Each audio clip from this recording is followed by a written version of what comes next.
দেখতে দেখতে শীতকাল চলে আসলো, আর শীতের সময় হাঁসের মাংস খাওয়া হবে না এমনটা কি হয়? কারণ এই শীতের সময় কিন্তু সারা বছরের তুলনায় হাঁসের মাংসের টেস্ট বেড়ে যায় অনেক গুণ। আসসালামু আলাইকুম দর্শক, আজকের রেসিপি হলো হাঁসের মাংস ভুনা।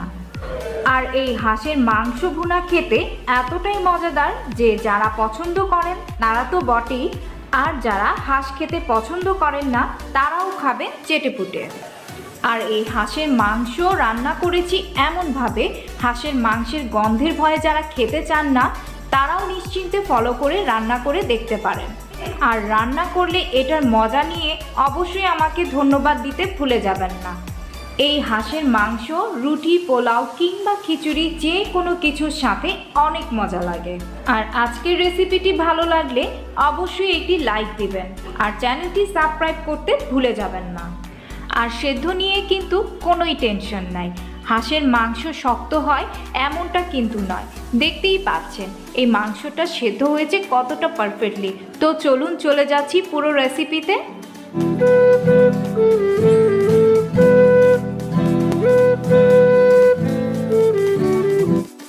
আমি এখানে 1.5 কেজি ওজনের একটা বড় সাইজের হাঁস নিয়েছি। আর মাংসটা কিন্তু রাজহাঁস কিংবা পাতিহাঁস যে কোনো হাঁস দিয়েই এটা রান্না করতে পারেন। এই মাংসগুলোকে একটু ছোট ছোট করে কেটে নিয়েছি চামড়া সহ। আমার কাছে মনে হয় মাংসের পিসগুলো একটু ছোট করে কাটলেই এতে মশলাটা খুব সুন্দর মতো ভেতরে ঢুকে যায়। তবে সাইজটা ফ্যাক্ট না, আপনারা আপনাদের পছন্দ মতো যে কোনো রেগুলার সাইজে কাট করে নিতে পারেন।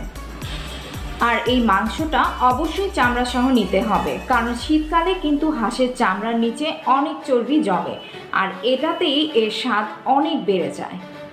আর পরিষ্কার করার জন্য আস্ত হাঁসটাই যদি একটু আগুনের চুলায় পুড়িয়ে নেওয়া যায় তাহলে কিন্তু এক্সট্রা লোমগুলো আর থাকে না, পরিষ্কার করার ঝামেলাটাও অনেক কমে যায়। আমি হাঁসটা আগে থেকেই ঠান্ডা পানি দিয়ে কয়েকবার ধুয়ে পরিষ্কার করে রেখেছিলাম। এবার এসেছি একটু গরম পানি দিয়ে হাঁসটা ধুয়ে নিতে। আর এই পানির পরিমাণটা গরম হবে এমন যে আপনি হাত দিয়ে সহ্য করতে পারেন। আর যারা হাঁসের গন্ধ নিয়ে ভয় পাচ্ছেন তাদের জন্যই এই স্টেপটা। ঠিক এইভাবেই হালকা গরম পানি দিয়ে আপনি 2বার হাঁসের মাংসটাকে ভালো করে উঠিয়ে নেবেন। এতে করে কিন্তু আর আপনার হাঁসের মাংসটার আর গন্ধ থাকবে না, খেতেও অনেক সুস্বাদু হবে। তো এইভাবে গরম পানি দিয়ে 2বার করে ধুয়ে নিলাম। ঠিক এইভাবেই হালকা গরম পানি দিয়ে আপনি 2বার হাঁসের মাংসটাকে ভালো করে ধুয়ে উঠিয়ে নেবেন। এতে করে কিন্তু আপনার হাঁসের মাংসটার আর গন্ধ থাকবে না, খেতেও অনেক সুস্বাদু হবে। তো একইভাবে গরম পানি দিয়ে 2বার করে ধুয়ে নিলাম। এবার একটা গোটা মশলা তৈরি করছি। গোটা মশলার জন্য আমি এখানে 4-5টা সবুজ এলাচ নিচ্ছি, আর এভাবে মাথা থেকে একটু চিড়ে নিচ্ছি। একইভাবে নিয়েছি 2টা বড় কালো এলাচ এবং সেটাকেও মাথা থেকে একটু চিড়ে নিচ্ছি। আর নিচ্ছি 8-10টা গোলমরিচ, লাগছে 4-5 টুকরো দারচিনি, 3টা তেজপাতা, আর তেজপাতাটাও মাঝখান থেকে এভাবে চিড়ে ছোট করে নিচ্ছি। এই হলো গোটা মশলা। এবার চলে যাচ্ছি রান্নাতে। একটি পাত্রে 1 কাপ পরিমাণ তেল গরম করে নিচ্ছি, রেগুলার সয়াবিন তেল। তারপর এখানে অ্যাড করে নিচ্ছি 1.5 কাপ পরিমাণ কুচি করা পেঁয়াজ। আর আমি এখানে একটু বেশি পেঁয়াজ ব্যবহার করেছি।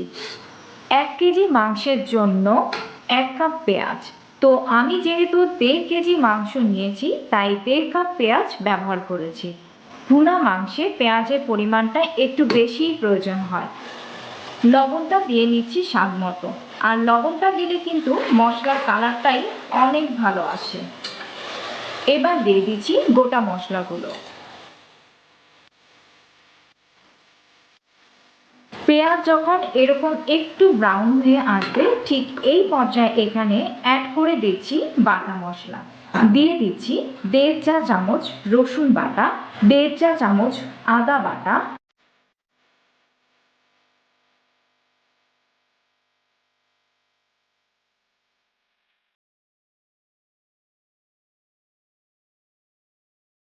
ওই যে বললাম 1 কেজি মাংসের জন্য 1 চামচ, এটা হচ্ছে পারফেক্ট মান। তো আমি যেহেতু 1.5 কেজি মাংস ব্যবহার করেছি, তাই এখানে 1.5 চা চামচ করে বাটা মশলা ব্যবহার করেছি। আপনারা মাংসের পরিমাণ অনুযায়ী মশলার পরিমাণ কমিয়ে বা বাড়িয়ে অ্যাডজাস্ট করে নেবেন। এবার এই মশলাটাকে 2 মিনিট একটু কষিয়ে নিয়ে তারপরে কিছুটা পানি অ্যাড করে নিচ্ছি।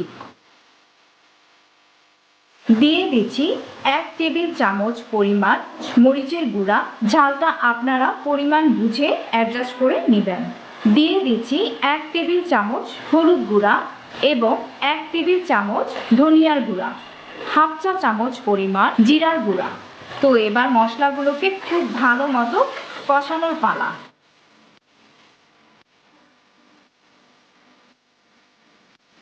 শুরুতেই পানিটা অ্যাড করেছিলাম যাতে গুঁড়া মশলাগুলো পুড়ে না যায়।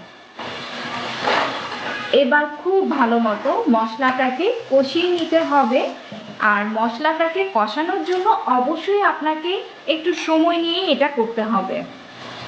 আমি এরই মধ্যে আরও একটু পানি অ্যাড করে দিচ্ছি, দুবারের মতো, যাতে মশলাটা খুব ভালো মতো কষতে পারে।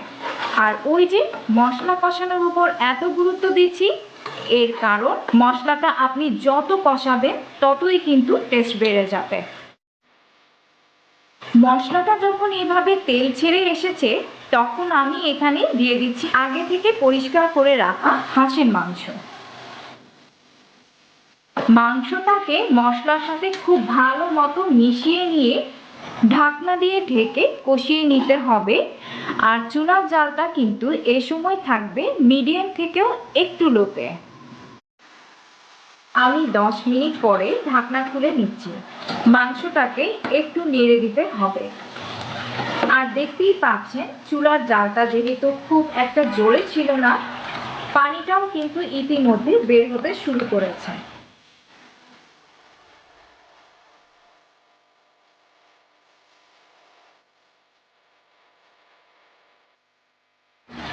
এ পর্যায়ে আমি দিয়ে দিচ্ছি কুড়ানো নারিকেল বাটা। আর এই নারিকেল বাটাটা দিলে মাংসের টেস্ট, গ্রান অনেকটাই বেড়ে যায়। আর ওই যে বললাম চুলার জালটা কিন্তু অবশ্যই জোরে দেওয়া যাবে না, খুব লো হিটে ধীরে ধীরে কষাতে হবে। ঢাকনা দিয়ে আবারও অপেক্ষা করছি কিছুক্ষণ। 10 মিনিট পর যখন ঢাকনাটা খুলছি, দেখতেই পাচ্ছেন মাংস থেকে কিন্তু অনেক তেল বের হতে শুরু করেছে। মাংস কষাতে আমরা এক্সট্রা পানি ব্যবহার করছি না। মাংস থেকে যে পানিটা বের হবে তা দিয়ে কিন্তু মাংসটা কষানো হয়ে যাবে খুব সুন্দরভাবে। আর চুলার জালটা যদি লো থাকে তাহলে আর কি প্রবলেম। আবারও ঢাকনা দিয়ে অপেক্ষা করছি আরও কিছুক্ষণ। তো এইভাবে আমি টোটাল 40 মিনিটের মতো মাংসটাকে কষিয়ে নিয়েছি। আর মাঝে কিন্তু বেশ কয়েকবার নেড়েও দিয়েছিলাম। আর মাংসটা কষানোর উপর এত গুরুত্ব দিচ্ছি কেন, সেটা নিশ্চয়ই বুঝতে পারছেন। হাঁসের মাংসটা আপনি যত ভালো কষাবেন মশলার সাথে ততই টেস্ট বেড়ে যাবে, আর মাংসটাও খেতে ততই সুস্বাদু হবে। তো মাংসটা যখন কষানোর পরে তেলটা ছেড়ে এসেছে, ঠিক এই পর্যায়ে আমি এখানে পানি অ্যাড করে দিচ্ছি 3 কাপ পরিমাণ। আর হ্যাঁ, পানির কথাটা বলে রাখি, মাংস সেদ্ধ নিয়ে যাদের একটু প্রবলেম তারা নিশ্চিন্তে থাকে, কারণ এই হাঁসের মাংসে অবশ্যই ব্যবহার করতে হবে হালকা কুসুম গরম পানি। এতে করে দ্রুত সেদ্ধ হয় এবং খুব সহজেই সেদ্ধ হয়, আর মাংসের টেস্টটাও অনেক ভালো আসে। আমি ঝোলের জন্য 3 কাপ পানি ব্যবহার করেছি। আপনারা চাইলে কম বা বেশি পানি ব্যবহার করতে পারেন, যতটুকু ঝোল চান সেই অনুযায়ী। দিয়ে দিচ্ছি আধা চা চামচ পরিমাণ ভাজা জিরার গুঁড়া, আর সাথে দিয়ে নিচ্ছি কাঁচামরিচ। এতে করে গ্রানটা খুব ভালো বের হবে। এবার ঢাকনা দিয়ে অপেক্ষা করছি সেদ্ধ হওয়া পর্যন্ত। প্রায় 30 মিনিট পর ঢাকনাটা খুলে নিচ্ছি। আর এই পর্যায়ে কিন্তু আমার ঝোলের পরিমাণ কমে এসেছে, আর মাংসটাও পারফেক্ট সিদ্ধ হয়ে গিয়েছে। ঝোলের পরিমাণটা আমি এরকম রাখছি, আপনারা আপনাদের পছন্দ মতো রাখতে পারেন। কাঁচামরিচ এবং ভাজা জিরার গুঁড়া দেওয়াতে মাংসের ফ্লেভারটা টোটালি চেঞ্জ হয়ে যাবে।